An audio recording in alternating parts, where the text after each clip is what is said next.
lakukan di dalam hidup kami, supaya kehidupan kami menjadi kehidupan seperti yang dikehendaki Tuhan. Jauhkan kami dari segala gangguan, dari segala hal-hal yang bisa menyebabkan perhatian kami terganggu. Tuhan, jauhkan kami dari segala kuasa kegelapan yang ingin mengambil kebenaran firman-Mu. Kiranya Tuhan yang menghardik dan menghalau. Kami mau serahkan waktu kami untuk mendengarkan firman-Mu ini sepenuhnya ke dalam tangan pimpinan, pertolongan, dan kuasa Tuhan. Di dalam nama Tuhan Yesus kami bersyukur, berdoa, memohon semua ini. Amin. Shalom. Selamat pagi jemaat yang dikasihi Tuhan. Bersyukur kalau kita masih ada kesempatan beribadah, ya. Mari kita senantiasa mendekatkan diri kepada Dia supaya kita kuat, ya, di tengah-tengah tantangan zaman, di tengah-tengah dunia yang jahat, sesat, kita tidak tergoyahkan. Amin. Puji Tuhan. Pagi ini kita akan belajar firman Tuhan. Tema dari pusat, jadilah tanah yang subur. Jadilah tanah yang subur. Firman Tuhan yang mendasari firman Tuhan ini Lukas 8 ayat 4 sampai 15. Lukas 8 ayat 4 sampai 15. Yang punya Alkitab bisa dibuka. Saya akan membacakannya dan saudara bisa sama-sama memperhatikannya. Demikian firman Tuhan. Ketika orang banyak berbondong-bondong, yaitu orang yang dari kota ke kota menggabungkan diri pada, yaitu orang-orang yang dari kota ke kota menggabungkan diri pada Yesus, berkatalah ia dalam suatu perumpamaan. Adalah seorang penabur keluar untuk menaburkan benihnya. Pada waktu ia menabur, sebagian benih itu jatuh di pinggir jalan, lalu diinjak orang, dan burung-burung di udara memakannya sampai habis.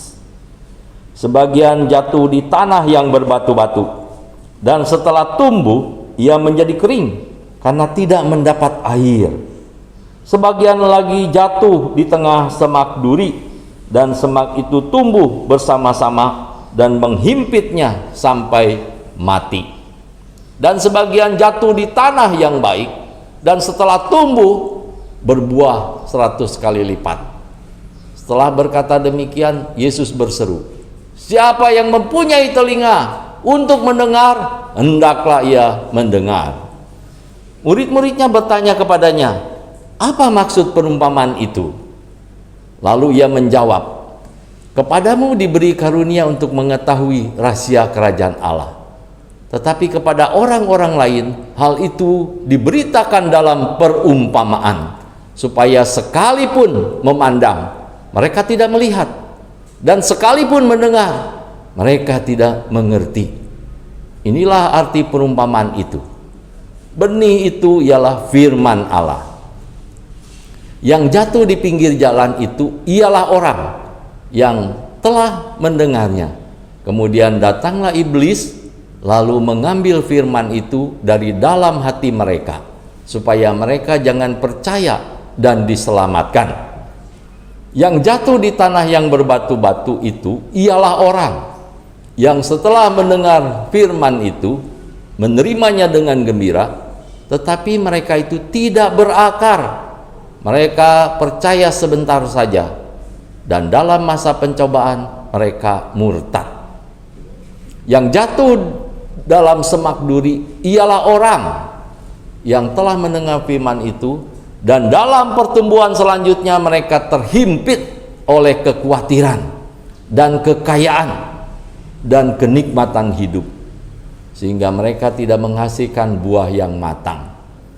Yang jatuh di tanah yang baik itu ialah orang yang setelah mendengar firman itu menyimpannya dalam hati yang baik dan mengeluarkan buah dalam ketekunan. Berbahagia orang yang membaca, merenungkan firman Tuhan, menyimpan di dalam hati, melakukannya, ya. di dalam hidup ini. Bapak Ibu yang dikasihi Tuhan, apakah ada di antara Bapak Ibu yang pernah menanam sesuatu? Pernah ya? Saya tidak tahu apa yang ditanam. Anak saya waktu tugas sekolah disuruh menanam, saudara. Cuman bukan pohon yang besar, nanam toge. Jadi dia ambil kacang hijau ya, minta kan, nih beli kacang hijau katanya. Buat apa? Disuruh sekolah, tanam, saudara. Saudara, mungkin saudara juga pernah ya menanam kacang hijau jadi toge ya, jadi toge. Saudara menanamnya di mana ya? Bisa enggak kacang hijau ya beli di pasar terus diletakkan saja di meja, besok jadi toge, saudara? Bisa begitu, saudara? Enggak bisa ya. Atau beli kacang hijau disebarin aja di lantai sini, bisa enggak jadi bertumbuh gitu? Enggak bisa ya, saudara. Harus ada media yang cocok ya. Bukan hanya cocok, bisa menerima enggak ya benih ini ya. Kalau enggak tumbuh, saudara ya. Ditungguin ya. Coba kacang hijau taruh di lantai keramik ini ya, tungguin, saudara, kapan jadi toge gitu. Nggak akan ya, sampai kucing bertanduk nggak akan jadi toge itu. Jadi harus ada media yang cocok dan mau menerima benih itu. Saudara, kita bukan belajar bercocok tanam, tetapi Tuhan Yesus mengemukakan satu perumpamaan tentang penabur ya. Tuhan Yesus mengatakan ada seorang pergi menabur ya. Jadi bawa benih menabur. Menabur di mana? Nah, ada beberapa tempat ya. Ada yang pertama jatuh di pinggir jalan ya. Macam tanah yang ke satu atau media yang pertama itu. Next. Nah, ini ya, ke satu. Ayat 5. Benih yang jatuh di pinggir jalan dimakan burung sampai habis, saudara. Artinya apa, saudara? Kita lihat satu persatu ya. Tuhan Yesus langsung mengartikannya. Nah, ini enak sekali kalau belajar firman Tuhan tentang perumpamaan, kemudian Tuhan Yesus menafsirkannya ya, enak ya. Jadi kita langsung tahu artinya, nggak usah memikirkan maksudnya apa ini ya, artinya apa ini ya. Tuhan Yesus sudah memberitahu. Benih itu, benih yang ditaburkan itu adalah firman Allah ya. Itu ada di ayat 11 bagian terakhir. Jadi kita udah tahu, oh maksudnya benih itu firman ya. Firman ditaburkan. Yang jatuh di pinggir jalan itu apa itu ya? Media seperti apa? Dikatakan oleh Tuhan Yesus, yang jatuh di pinggir jalan ialah orang. Tadi waktu kita baca, kalau saudara lihat di layar, ada yang saya kasih merah sama itu ya. Dari ada 4 tempat itu, ialah orang ya. Jadi yang di pinggir jalan itu ialah orang yang sudah mendengar firman Tuhan ya, sudah ditaburkan benih yaitu firman Tuhan, tetapi belum sempat bertumbuh ya. Iblis mengambil dari hati mereka ya, supaya mereka jangan percaya dan diselamatkan. Itu tujuannya iblis, saudara ya. Jadi dari firman Tuhan ini kita juga bisa tahu atau belajar, oh iblis itu punya tujuan ya. Iblis itu bukan nggak ada kerjaan, iblis itu sibuk sekali ya. Apa ya? Salah satunya ini, mengambil firman Tuhan dari hati orang-orang yang mendengarnya. Tujuannya apa? Supaya jangan percaya dan diselamatkan.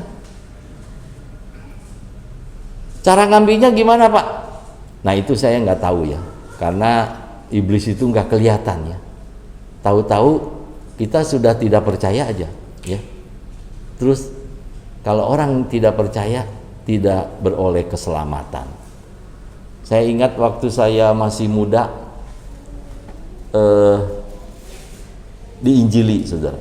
Ada seorang hamba Tuhan datang, taburkan firman ya. Wah, pokoknya cerita firman Tuhan.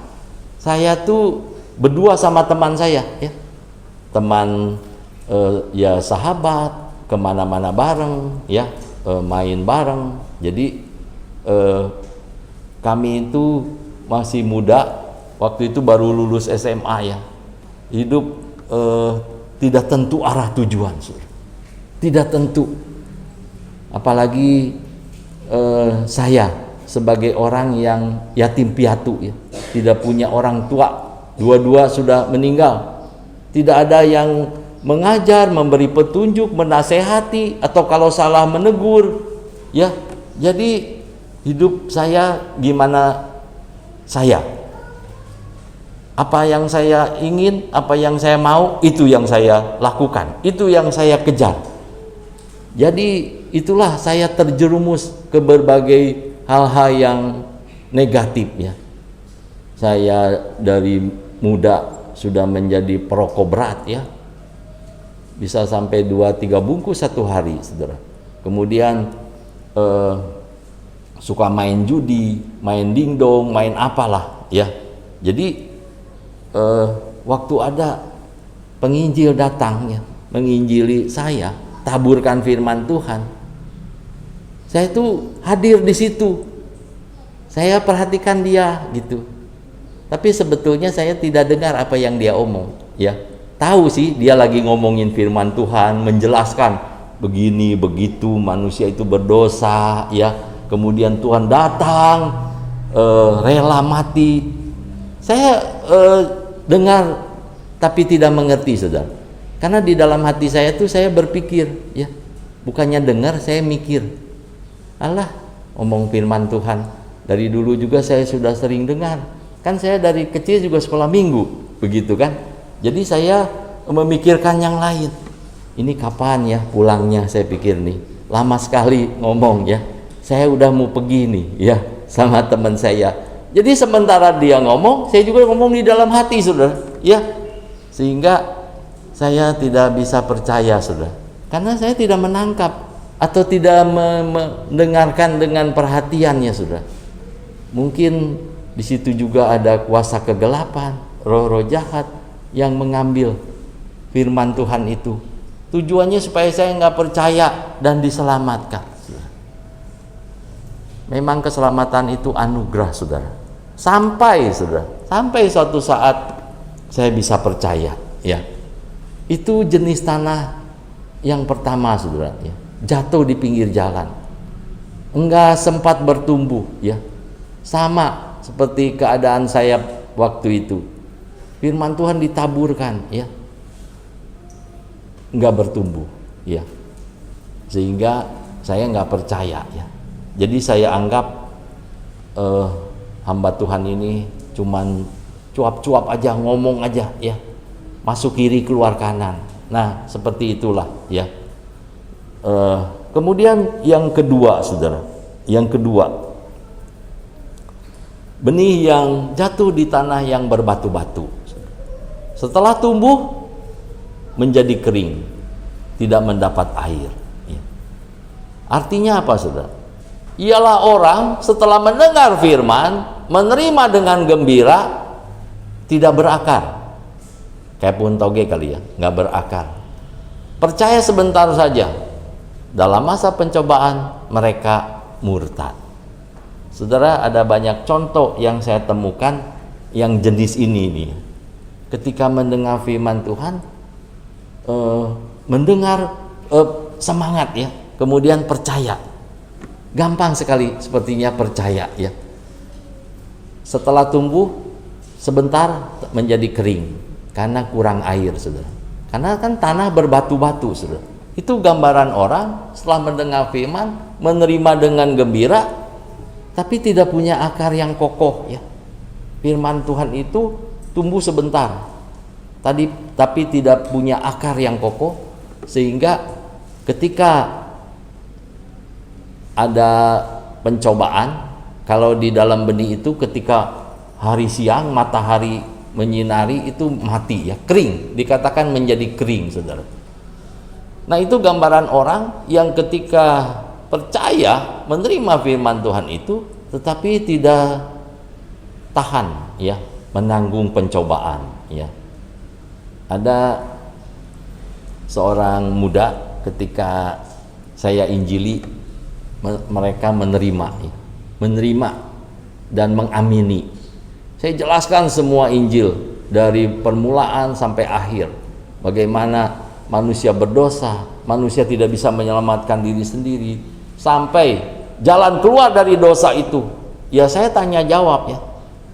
Bagaimana dengan amal, perbuatan baik, kesalehan? Saya bilang tidak bisa, ya. Karena kebaikan itu tidak bisa menutupi hal yang jahat, ya, atau dosa. Kalau ada dosa bisa dinetralisir oleh kebaikan, ya udah, orang berdosa aja, nanti tinggal hitung-hitungan toh. Nanti kalau lebih banyak baiknya, berarti selesai dosanya. Tidak bisa, ya. Jadi saya jelaskan panjang lebar, akhirnya dia mengerti, percaya, saudara, percaya. Tetapi ketika minggu depan saya tantang, mau nggak datang di gereja? Nggak mau, saudara. Kenapa? Kan kamu sudah mau percaya waktu itu. Iya sih, katanya. Tetapi keluarga tantangannya, ya. Kalau sampai orang tua saya tahu saya menjadi Kristen, mengikut Yesus, wah, saya bisa diusir, katanya. Saya bisa mati. Akhirnya, ya, dia murtad, ya. Dalam masa pencobaan mereka murtad. Murtad itu apa, saudara? Murtad itu meninggalkan Tuhan, ya.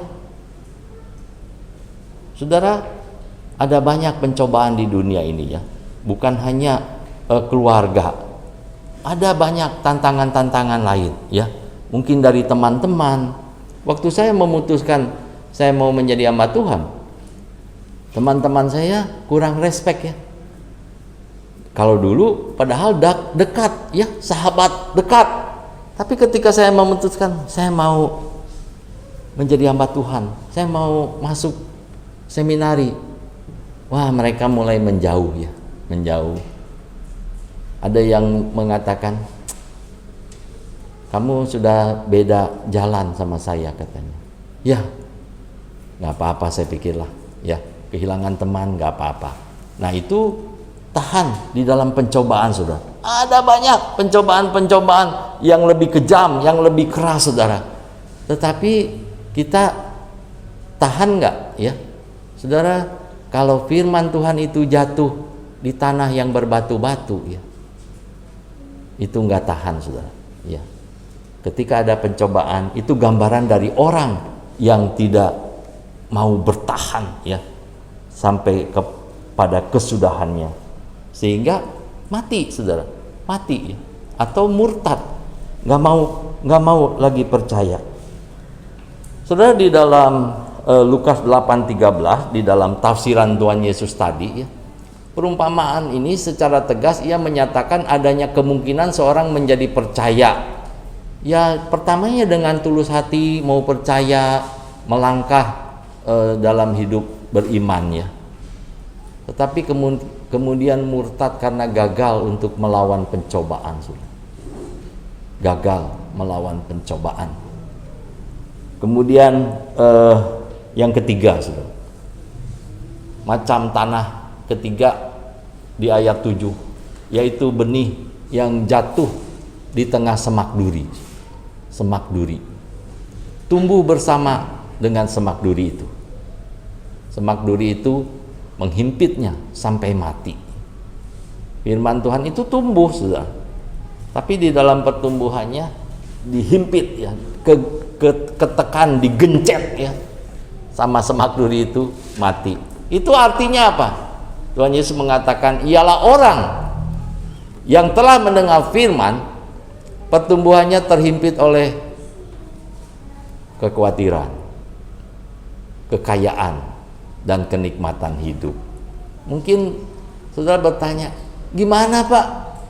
Kalau kekhawatiran sih saya bisa mengerti lah, ya. Kalau kekayaan kok menghimpit, menekan? Bukankah kalau kekayaan itu malah jadi tidak ada masalah ya, seolah-olah semua bisa beres ya. Saudara, di dalam Lukas 8 ayat 14, kita yang percaya pada Yesus harus selalu berhati-hati ya, agar kekhawatiran. Nah, ini kita bicara kekhawatiran dulu ya. Saudara udah sering dengar firman Tuhan, jangan kamu khawatir, jangan kamu khawatir. Sampai mungkin ada hamba-hamba Tuhan yang bikin lagunya ya. Jangan kamu khawatir, burung di udara dia pelihara. Jangan kamu khawatir. Tetapi kenapa ada banyak orang tetap khawatir, saudara? Karena satu-satunya penjelasan karena nggak percaya ya. Karena nggak percaya. Kalau orang khawatir itu ya nggak percaya atau kurang percaya ya. Tuhan Yesus pernah menegur murid-muridnya ketika mereka terancam, ketika berperahu ada badai ya, air mulai menyembur masuk ke perahu, mereka teriak-teriak panik. Ditegur oleh Tuhan Yesus, kenapa kamu takut? Padahal Tuhan Yesus ada di situ. Kenapa kamu takut? Hai kamu yang kurang percaya. Tetapi di nas lain kan perumpamaan itu kisah angin ribut itu dicatat di beberapa Injil. Di Injil yang satu mengatakan, mengapa kamu takut hai kamu yang kurang percaya, tetapi di Injil lain dikatakan, mengapa kamu takut hai kamu yang tidak percaya ya. Jadi kekhawatiran itu sama dengan tidak percaya atau kurang percaya. Siapa di antara saudara yang pagi ini datang di tempat ini diliputi rasa khawatir ya. Bagaimana ini? Besok makan apa ya? Kalau saya nggak pusing ya, besok ya tetap makan nasi, saudara ya. Orang Indonesia ya nasi ya. Kalau di barat mungkin roti ya. Roti atau kentang ya. Sama aja bagi saya ya, pokoknya makan. Dari mana? Ya Tuhan pelihara ya. Bapak gampang aja bilang begitu. Ya memang firman Tuhan begitu ya. Saya mengikut Tuhan Yesus dari muda ya, udah puluhan tahun sampai sekarang. Dari belum menikah sampai punya anak, sampai anak saya juga sudah menikah lagi ya, dan mau punya anak lagi. Tidak pernah kelaparan atau meminta-minta roti ya. Itu artinya firman Tuhan digenapi ya. Tuhan pelihara ya. Gimana caranya, Pak? Ya terserah Tuhan, cara Tuhan. Tapi yang jelas janji Tuhan memelihara setiap orang yang percaya. Kalau nggak percaya gimana? Ya tanggung akibatnya ya, tanggung akibatnya. Kalau nggak percaya ya mana bisa Tuhan menggenapi firman-Nya ya. Jadi kekhawatiran itu, saya pernah mengatakan kekhawatiran itu mengikis iman ya. Kekhawatiran itu berpotensi mengikis iman. Jadi kalau ada orang yang percaya, punya iman, tetapi khawatir terus, sedikit-sedikit khawatir.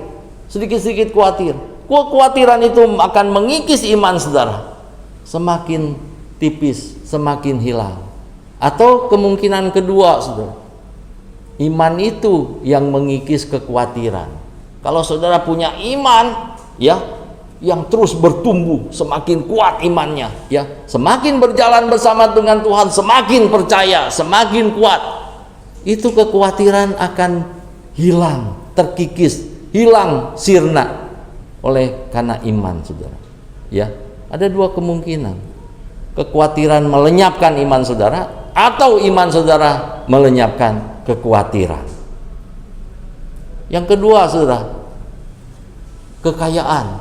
kekayaan itu kenapa Pak menekan atau menghimpit benih firman? Ya, karena seringkali kekayaan itu dikatakan di situ menipu ya, oleh tipu daya kekayaan. Tipu daya. Kenapa kekayaan menipu, Pak? Karena mengalihkan fokus ya. Kekayaan itu mengalihkan fokus seseorang kepada Tuhan ya. Sehingga kekayaan itu bisa menyebabkan seseorang lupa sama Tuhan ya. Lupa, melupakan Tuhan, merasa segalanya bisa selesai dengan uang, dengan kekayaan, semuanya bisa diatur, semuanya beres. Ada banyak orang meninggalkan Tuhan karena mamon ini ya. Mamon itu uang atau kekayaan. Ada banyak orang perlahan-perlahan ya bergeser, saudara. Bergeser fokus hidupnya. Ada banyak contoh, saudara. Seorang yang masih belum berhasil ya, masih bekerja sama orang, terima gaji, pas-pasan hidupnya, dia tekun ya, rajin ke gereja, berdoa, bahkan melayani ya. Melayani apa saja ya, disuruh ini mau, disuruh itu mau. Karena dia merasa hidup saya untuk Tuhan ya. Tetapi seiring berjalan waktu ya, dia mulai menikah, dapat suami yang lumayan berada ya, cukup mampu, kemudian mulai usaha ya, usahanya diberkati Tuhan, maju ya, dari punya rumah satu jadi rumah dua, dari punya gudang, dari punya ruko atau usaha ya, mobil dari satu jadi dua, terus diberkati ya. Lama-lama sibuk, saking sibuknya tidak pernah ke gereja, lupa sama Tuhan ya, tidak seperti waktu dulu ya, berkobar-kobar melayani Tuhan karena fokus hidupnya Tuhan ya, imannya terus bertumbuh. Tetapi ketika kekayaan itu makin besar, nah iman digencet, saudara, iman ditekan, dihimpit, jadi mati ya. Imannya mati ya, kering. Karena di sana di dalam firman Tuhan dikatakan semak duri itu menghimpit sampai mati, sampai mati. Semak duri itu juga digambarkan sebagai kenikmatan duniawi. Ini cocok pasangannya sama harta, kekayaan dan uang. Kenikmatan duniawi itu. Walaupun ya, orang yang tidak banyak uang pun bisa ya mengejar kesenangan-kesenangan pribadi atau kesenangan-kesenangan duniawi. Itu juga sama, saudara ya. Kalau orang hidup secara hedon, itu artinya dia hidup menuruti hawa nafsu, saudara.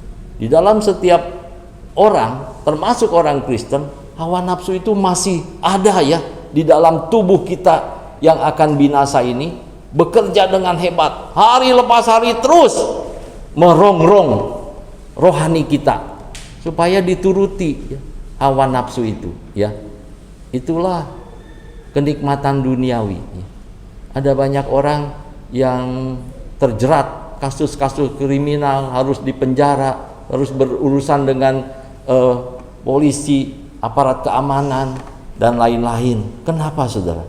Karena hidup menurut hawa nafsu ya, yang menjadi-jadi, sehingga lupa ya, lupa segalanya ya, menghalalkan segala cara, sehingga jatuh ya, jatuh ke berbagai-bagai pencobaan ya.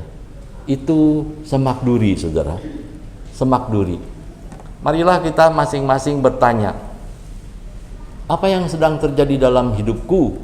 Apakah saya semakin terpikat oleh hal-hal yang bersifat sementara dalam hidup ini, ataukah firman Allah dan hal-hal sorgawi menjadi semakin penting sementara waktu terus berlalu, saudara ya, dari hari ke hari.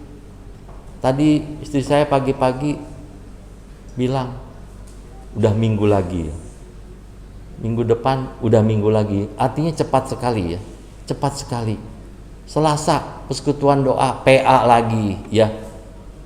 Saya kembali lagi taburkan terus benih, terus taburkan ya firman. Benih itu firman ya, tabur terus ya. Saudara, jatuh di mana? Nah, itu tanda tanya ya. Jatuh di mana? Di pinggir jalan, tanah berbatu-batu, semak duri ya. Kalau dari yang pertama, pinggir jalan, tanah berbatu-batu, semak duri, itu semuanya kering, mati, terhimpit. Hati-hati saudara. Gimana ukurannya Pak? Cek diri masing-masing ya. Kalau saudara mendengar firman Tuhan ya, baca Alkitab, datang PA, dengar firman Tuhan, atau seperti pagi ini dengar khotbah, itu saudara bergairah enggak sih? Suka atau enggak sih? Itu ukurannya saudara. Kalau saudara sebentar-sebentar lihat jamnya, terus lihat HP gitu ya,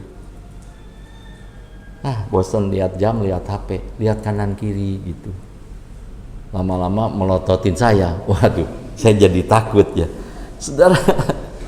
Saudara, kalau dengar firman Tuhan itu, benih ditaburkan itu, saudara, jenis apa ya, macam tanah apa ya.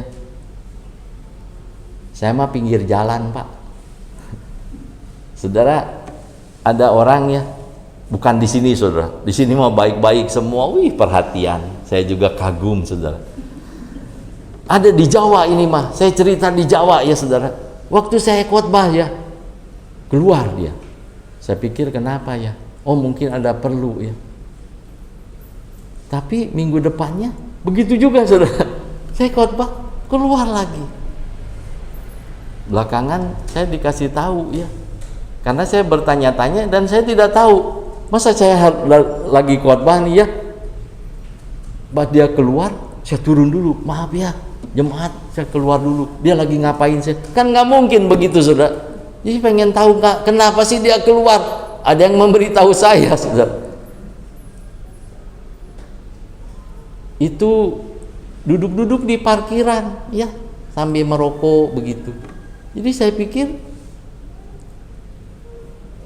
apa dia nggak suka sama saya ya? Belakangan saya mengerti saudara.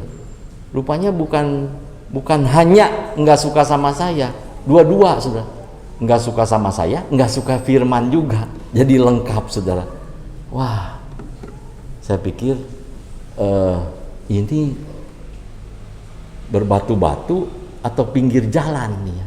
Cuman dua kemungkinan itu ya. Karena kalau semak duri ya, semak duri kan tumbuh juga, sama semak duri itu tumbuh sama-sama, maksudnya tuh cukup bertahan ya. Cuman di dalam perjalanan pertumbuhannya itu digencet ya, ditekan oleh kekhawatiran, kekayaan, dan kenikmatan hidup ya. Kalau saya melihat dia bukan tipe orang yang menikmati hidup ya. Dahinya aja sering berkerut, berarti susah ya. Berarti mungkin tanah berbatu ya, atau pinggir jalan ini. Pinggir jalan, tidak mau firman masuk di dalam hatinya ya, apalagi direnungkan siang malam. Itu jauh kali ya. Jadi saudara, itu ukurannya ya. Saudara suka baca Alkitab? Saya tidak tahu ya, karena saya tidak hidup bersama dengan saudara apalagi 24 jam ya. Saudara suka baca Alkitab? Berapa pasal satu hari? Boro-boro pasal Pak, ayat aja enggak ya. Saya nggak baca Alkitab ya. Pertanyaannya kenapa? Why? Saya nggak ada waktu Pak. Oh, nggak ada waktu. Tapi suka Enggak juga ya. Karena orang ya setidak ada waktu bagaimanapun, kalau suka pasti diatur ya. Coba kalau saudara suka makan ya, suka kuliner, maksudnya bukan makan di rumah, suka makanan enak ya. Misalnya kalau ke Semarang saudara ingat lumpia ya. Kalau ke Bandung, waduh, ada apa? Mie kocok ya. Mie kocok itu yang pakai kikil. Waduh, pakai toge ya. Saya bukan membuat saudara jadi lapar ya. Tapi saya ingin mengatakan kalau saudara yang namanya suka, pasti saudara cari ya. Sesibuk apa juga ya. Misalnya pas ke Bandung, mampir dulu yuk di itu mie kocok itu. Atau Semarang, sesibuk apa aja, lumpia dulu ya, nggak keburu makan di situ bungkus. Nah, itu yang namanya suka, saudara, bisa diatur, saudara. Tapi kalau nggak suka, wah boro-boro ya, baru denger aja juga ya. Siapa ya? Pena kayaknya, denger lumpia Semarang tuh, katanya. Kalau saya kan, lumpia Semarang. Ada yang nggak suka. Nah ini bicara kesukaan, saudara. Firman Tuhan, saudara suka nggak? Dengar khotbah, belajar, PA, Selasa. Nah itu ukurannya, saudara. Ya. Yang kemudian, yang keempat, ini jenis yang terakhir, saudara. Karena cuma ada 4 macam, ya. Benih yang jatuh di tanah yang baik, kemudian setelah itu bertumbuh. Setelah bertumbuh, berbuah, ya, 100 kali lipat. Di Injil lain ada digambarkan, ada yang 30 kali lipat, ada yang 60 kali lipat, ada yang 100 kali lipat, saudara. Saudara mau yang mana, ya? Jadi ini jenis yang keempat. Artinya apa, saudara? Tuhan Yesus memberi arti juga ya. Ialah orang yang telah mendengar firman, menyimpannya dalam hati yang baik. Kok ada hati yang baik, Pak? Ada ya. Karena ada hati yang jahat juga ya, yang gak baik gitu. Orang yang telah mendengar firman, menyimpannya dalam hati yang baik, mengeluarkan buah dalam ketekunan ya. Saudara, mungkin saudara pas bagian ini, saya mau nih, saya mau yang ini ya, jadi tanah yang baik. Tapi mungkin jangan sampai angan-angan saja, saudara. Kerinduan tetap kerinduan, tidak pernah jadi kenyataan. Ya. Saudara, hati yang baik itu saudara yang menguasai. Ya. Hati pikiran saudara itu saudara yang menguasai. Apakah saudara mau menyimpan firman Tuhan itu di hati yang baik, kemudian lakukan dan menjadi berbuah ya, berbuah. Itulah yang diharapkan Tuhan, saudara. Lukas 8:15 itu artinya ya, mereka yang mendengar firman itu menyimpannya dan mengeluarkan buah dalam ketekunan. Saudara, Tuhan Yesus itu mengajarkan gimana Pak supaya bertumbuh, supaya berbuah. Ya jadi tanah yang subur lah ya. Judul khotbah kita pagi ini, jadilah tanah yang subur ya. Gimana caranya Pak? Ya kalau orang membuka hatinya ya, membuka hatinya, benih itu jatuh ya, kemudian menyimpannya di dalam hati yang baik ya, kemudian itu akan tumbuh, benih itu akan tumbuh, saudara. Dan ketika tumbuh, dipelihara, saudara. Dipelihara di dalam ketekunan. Sama kayak pohon lah. Kalau saudara punya tanah yang subur, ditanam, dijatuhkan benih itu di situ, dia akan tumbuh, saudara. Kalau sudah tumbuh ya dipelihara, saudara. Dirawat ya, dengan tekun. Akan terus tumbuh lagi jadi lebih subur, lebih bagus ya pertumbuhannya, sampai saatnya menghasilkan buah dalam ketekunan, saudara. Itu gambaran yang Tuhan Yesus berikan di dalam perumpamaan ini. Tetapi di dalam nas-nas lain, ya, di dalam bagian-bagian lain firman Tuhan dari ajaran Tuhan Yesus juga mengajarkan. Jadi mendengarkan firman Tuhan itu perlu berpegang teguh kepada apa yang sudah didengar itu dan dilakukan, saudara. Kalau tidak dipegang teguh dan dilakukan, percuma, saudara, ya. Mari kita buka Lukas 11 ayat 28. Lukas 11 28. Tetapi ia berkata, yang berbahagia ialah mereka yang mendengarkan firman Allah dan yang memeliharanya. Memelihara, saudara, ya. Bagian lain Yohanes 8:51.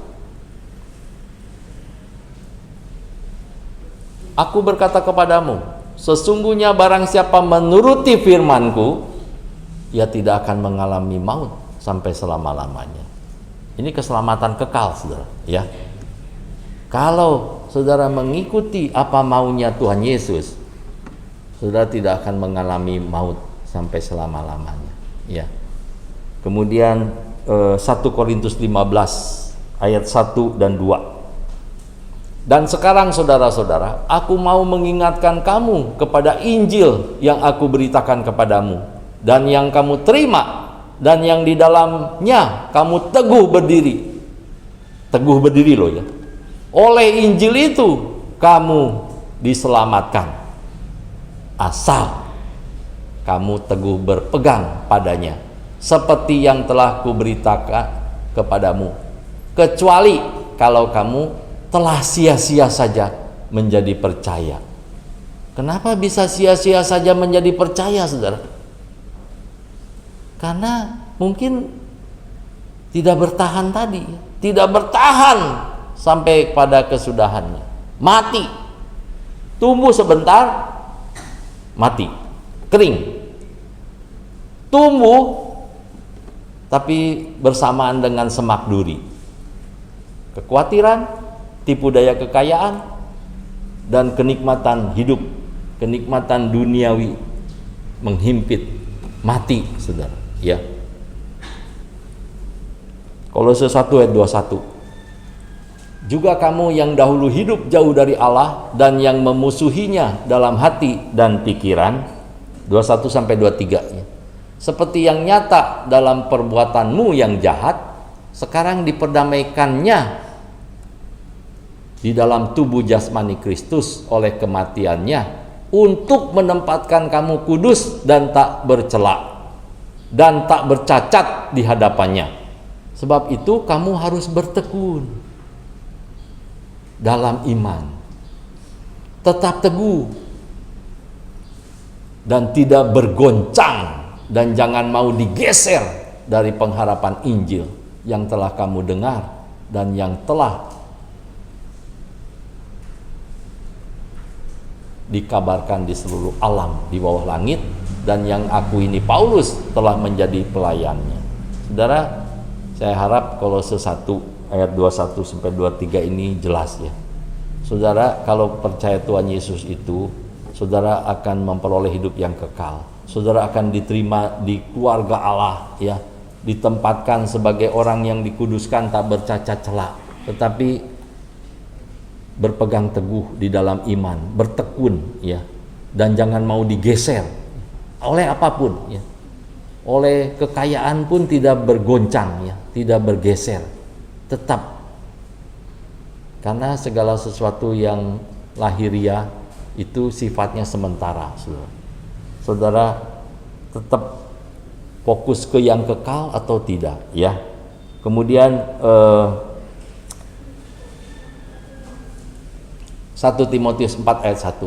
Tetapi Roh dengan tegas mengatakan bahwa di waktu-waktu kemudian ada orang yang akan murtad. Kenapa murtad? Karena mengikuti roh-roh penyesat dan ajaran setan-setan, ya. Saudara, hati-hati, ya. Di dunia ini ada banyak penyesatan, ya. Ada banyak pengaruh-pengaruh, saudara. Saudara, bukan artinya belajar di kelas, ya, tentang ajaran sesat, bukan. Pengaruh, saudara. Pengaruh di dunia ini ada banyak pengaruh-pengaruh yang bisa membuat kita tersesat, ya. 1 Yohanes 2 ayat 24-25. 1 Yohanes ini, oh ya, ini ya, Timotius masih, ini cocok juga buat saya ya. Awasilah dirimu sendiri dan awasilah ajaranmu. Bertekunlah dalam semuanya itu, karena dengan berbuat demikian engkau akan menyelamatkan dirimu dan semua orang yang mendengar engkau. Saudara, setiap orang yang dengar firman Tuhan itu akan diselamatkan, ya. Sebagai pemberita firman, saya juga harus mengawasi diri saya, ya. Dan kamu, apa yang telah kamu dengar dari mulanya itu harus tetap tinggal di dalam kamu.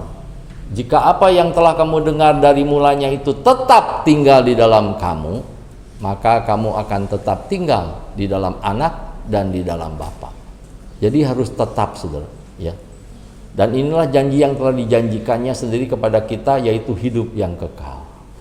Saudara, itu ajaran-ajaran firman Tuhan di luar perumpamaan penabur, ya. Itu intinya sama, saudara. Kalau orang dengar firman Tuhan, terima, artinya percaya, masuk di dalam hati, kemudian mengerti, memahami, lakukan, ya, bertekun di dalamnya, maka dia akan bertumbuh dan berbuah bagi kerajaan Allah, menjadi orang-orang Kristen yang berguna bagi Tuhan si empunya kehidupan. Saudara, saat ini ya, bukan firman Tuhan yang ditaburkan ini, saudara. Ini termasuk, ya. Tetapi maksud saya, setiap kita yang ada di ruangan ini itu sudah mendengar firman Tuhan, ya, dari dulu, ya, sudah dengar firman Tuhan. Makanya saudara percaya. Tetapi ini belum selesai, saudara. Ini perjalanan waktu itulah pertumbuhan, saudara, ya. Nah, di dalam setiap pertumbuhan kita, seiring berjalannya waktu itu akan ada perubahan-perubahan, saudara, ya. Akan ada perubahan-perubahan, hati-hati, ya, saudara. Perubahan ke yang negatif atau yang positif. Yang negatif, ya, saudara, makin lemah, ya. Makin lemah, imannya makin terpuruk, ya, terhimpit. Atau yang positif, saudara, makin berjalannya waktu, saudara, makin bertumbuh, baik di dalam iman maupun kerohanian, saudara. Pengertiannya terus bertambah-tambah, ya. Dan saudara mengeluarkan buah-buah bagi kerajaan Allah, ya. Saudara mulai terampil mengajar orang juga, bersaksi juga. Gantikan saya, saudara, ya. Karena waktu jalan terus, ya. Suatu saat saya dipanggil pulang, ya. Dari generasi ke generasi, supaya ada tunas-tunas baru yang bertumbuh dan berbuah. Itu yang diharapkan Tuhan, saudara. Nanti waktu yang akan membuktikan, saudara. Apakah firman Tuhan pagi ini mengingatkan saudara? Ya, itu juga mengingatkan saya, ya. Waktu jalan terus dan kita akan melihat apa yang akan kita hasilkan ke depan, ya. Biarlah firman Tuhan ini menjadi berkat dan mengingatkan kita, menguatkan kita, dan terlebih mendorong, ya, mendorong kita supaya tambah semangat dan terus bertumbuh di dalam Tuhan. Mari kita berdoa.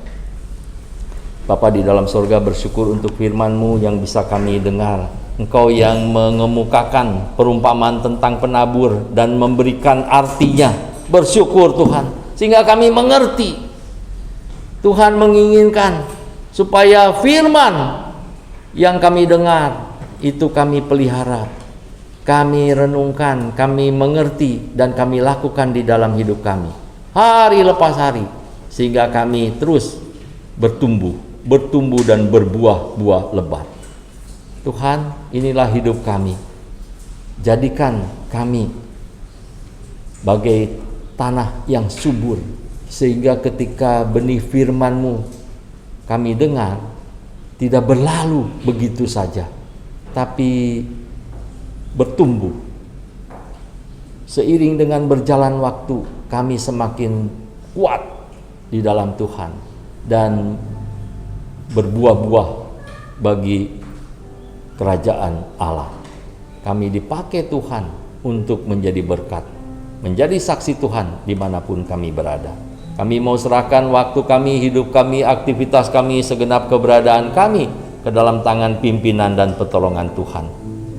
Terima kasih ya Tuhan, kami bersyukur, berdoa, memohon semua ini di dalam nama Yesus Kristus, Tuhan dan Juru Selamat kami yang hidup. Amin.